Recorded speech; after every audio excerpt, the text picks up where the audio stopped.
I've been on suspension for about a week now. My partner of 4 years has been killed. I've been taken off the case because I'm a liability. Apparently I'm too emotionally attached to this case, so I don't think I'll be able to function right.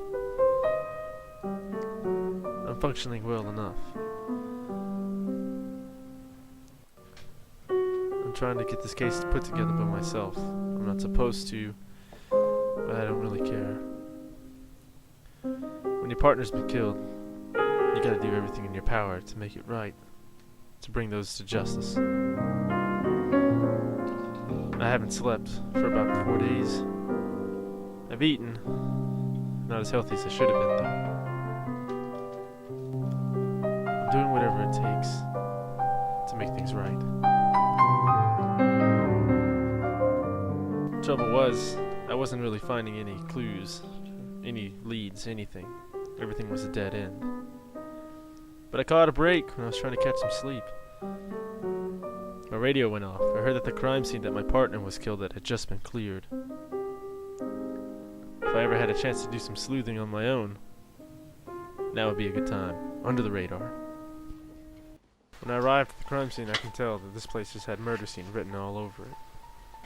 It was run down, nothing looked like it was kept up. It was in a decent neighborhood, which is the weirdest part. The back house of a duplex.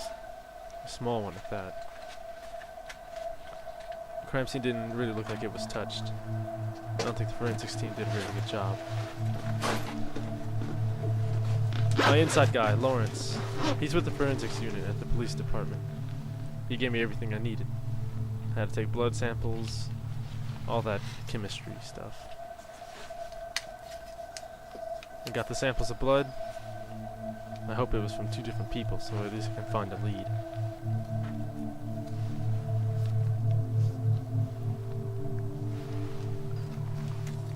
A glass shard. Looks like my partner kept it with him, wherever he was. Maybe he put up a struggle. I hope he did. Found a bucket with a little bit of water left in it. Looks like it had been dumped all over the place. Maybe it was used for something.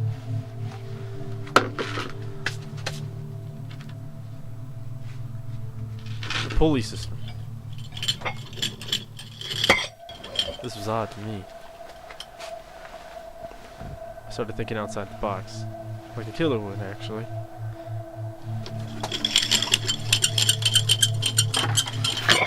A revelation sent chills down my spine. He hung my partner upside down and drowned him. I found everything I needed. I had a bad hunch, a bad feeling in my stomach. I had to get out of there. The place is giving me the creeps. I needed to make a phone call to Lawrence. I called him, told him everything that I found. The blood, the glass shard, the water, everything. We devised a plan. He told me to leave everything in a dumpster, a specific one behind this art gallery. He'd pick everything up and let me know immediately. So, I did the old routine, by-the-book investigative thing. Interrogate the neighbors. Give them a smile, flash the badge, tell them who you are. People don't normally run away detectives when they're on an important case. This person wasn't very helpful, asleep throughout the entire event. Went to the guy's work, nothing there. So I decided to go back and interrogate the next neighbor.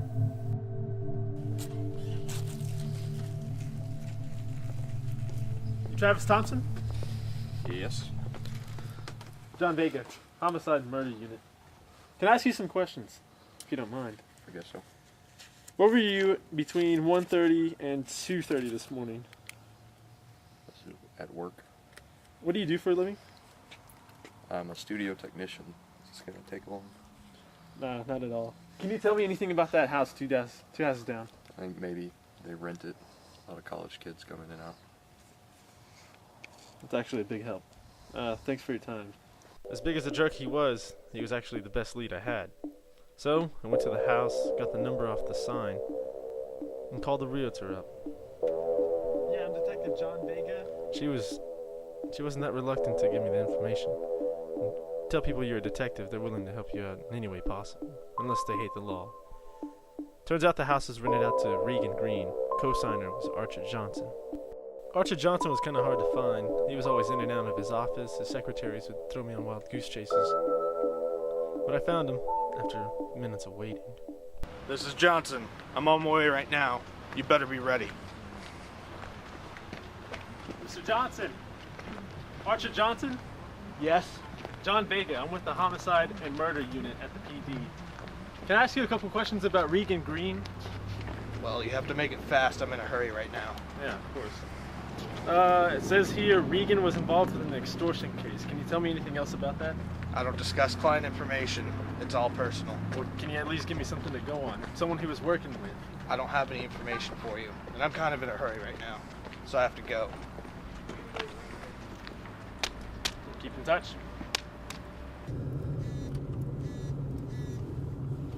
Hello? The plates are what again?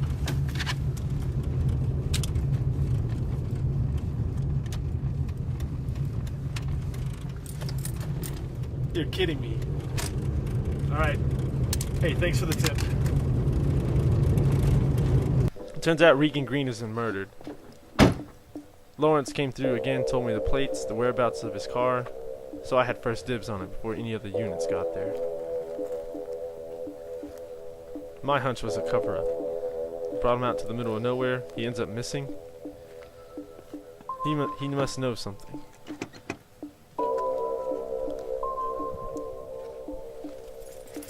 Picking locks isn't exactly by the book. But you do what you can sometimes.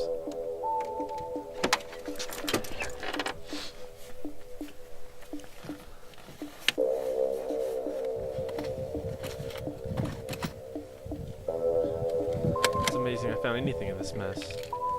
Aspirin. He must have been hurt. Left his jacket out. It's 30 degrees here. He was probably forcibly taken from his vehicle.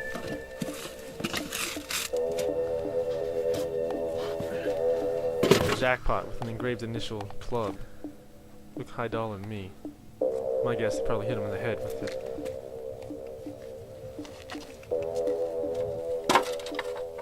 What do we have here? A cufflink. With an engraving on it. Some sort of seal. That blood may help. They told me Green was taken to an abandoned house in the field. My guess is it went straight through here. Okay. There was footprints everywhere. Nothing could be identified. Kind of choppy. If there's a blood tissue in the car, there should be one out here. Maybe that can give me a lead or something. Sure enough, there was. So, I called Lawrence. Told him to get everything processed as fast as he could. And bring it to me. Personally. So we can at least have a talk. I can brainstorm and bounce ideas off of somebody. I was getting suspicious. I thought the phone wires were being tapped. That's why I called for the face-to-face meeting. So Lawrence agreed. I was getting anxious. I just wanted my partner's death to be avenged. I wanted to bring the killers to justice myself. So we met at the usual spot. Near some warehouse. Hardly anyone comes out here.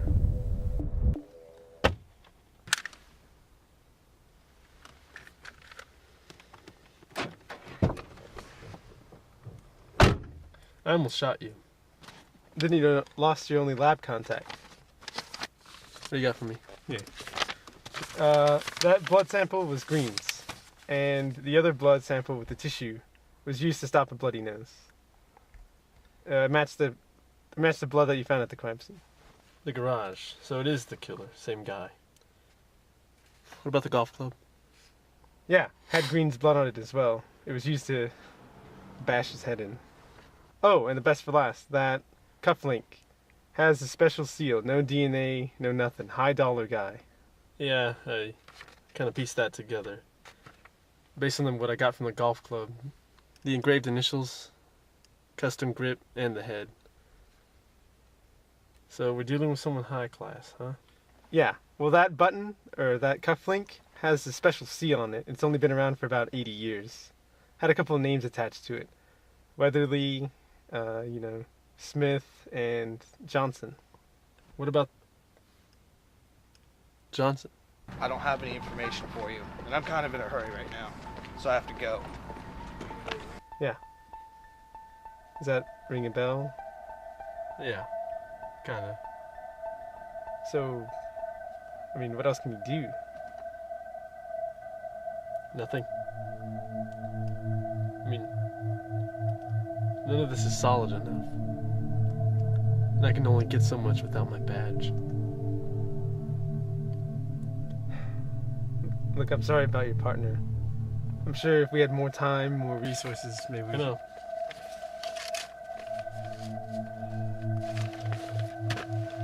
I appreciate the help. Yeah. See you around. Archer Johnson hired Green to kill my partner, to do the dirty work. Green was the muscle and the loose end to tie up. So Archer Johnson had him murdered. Or missing, it looked like. Johnson was going to get off scot-free. Not unless I had anything to do with it. So I waited and waited outside of his house. His guards were on patrol. Johnson went to sleep as if nothing had happened. That was my chance. If I was going to get to him, I had to get to him that night.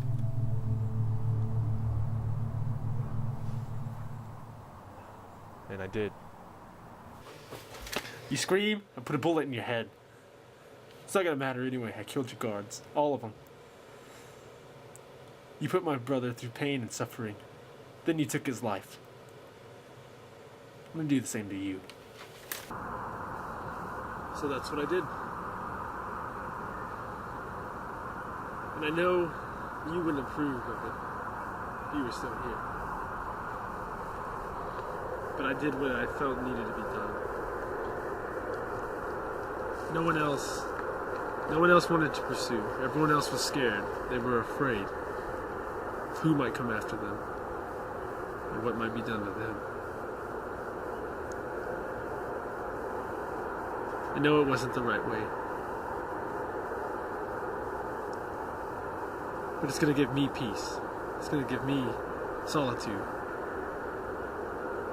To know that you were avenged. It'll give me peace of mind. So that you can finally rest.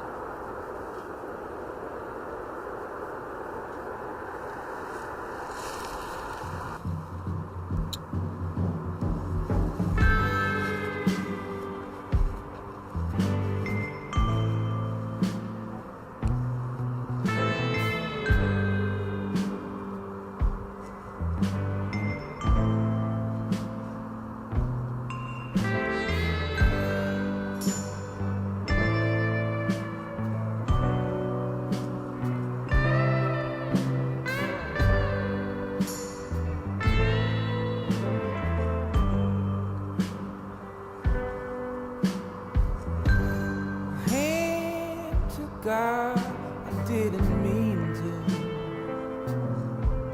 After all, look what we've been through. Men come in different shades.